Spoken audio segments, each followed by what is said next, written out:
The town of Burnt Rubber is anything but normal, and 12-year-old Johnny Fast is having trouble adjusting. Arriving just before summer, Johnny needs to find a way to befriend the local kids before the next school year, and participating in the junk cart rally seems to be the best way to find common ground. Before long, Johnny finds that all of his time is occupied scavenging for parts and testing his cart in anticipation for the big race. Will he be able to stack up against the fierce competition and make a good impression before fall?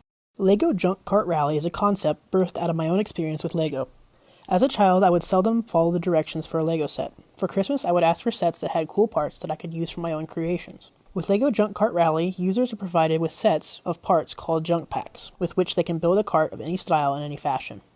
All junk packs must contain 4 wheels, 2 axles, and a steering wheel, but the rest could be anything. I envision the use of parts like this trash can I found while searching older Lego bricks, or this radiator. Hair dryers, fridges, these cars are made out of whatever our main character Johnny could scavenge around town. As I am limited to what I had on hand, my demonstration cart won't have the same quirky DIY aesthetic, but the spirit of making a cart from random parts was the same. As I continue, I will play footage I captured while building my testing cart. Lego Junk Cart Rally will consist of a few major parts.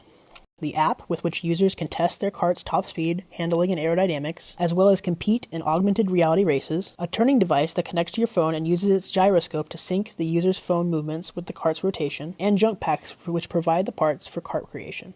Once they have created the cart, users can scan the cart into the app. Returning to the scanning screen allows you to update the cart at any time if you find your results or race performance lacking. If parts are added or subtracted, the user must rescan the cart before continuing. The number of bricks and their placement will be the major variables that affect test results.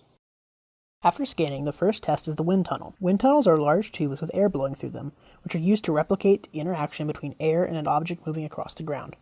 Results are given in drag coefficients, lower numbers being preferable. The lower the number, the more easily the cart moves through the air. This will have a major effect on speed and handling. The road test is an incomplete section of the app due to the sheer amount of data it would have to collect in theory. However, I have provided a mock-up of 2 points of data collection, the 0 to 60 straightaway and the first general corners.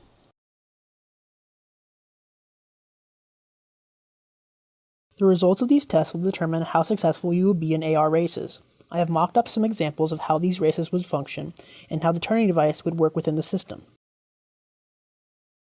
While researching this project, our class did some testing with LEGO Hidden Side, an augmented reality ghost hunting experience. The major complaint among both my classmates and the children interviewed on our behalf was the lack of interaction and the overwhelming UI/UX. To address the interaction complaint, in my concept, I made constantly tweaking your physical cart a part of the experience. My UI is anything but overwhelming, and it is admittedly a bit bare bones at this stage, but I tried to communicate the energy of the app with animation rather than color and texture. These aspects of UX/UI can be changed, but the basic layout and animation style are integral to the early identity of the application.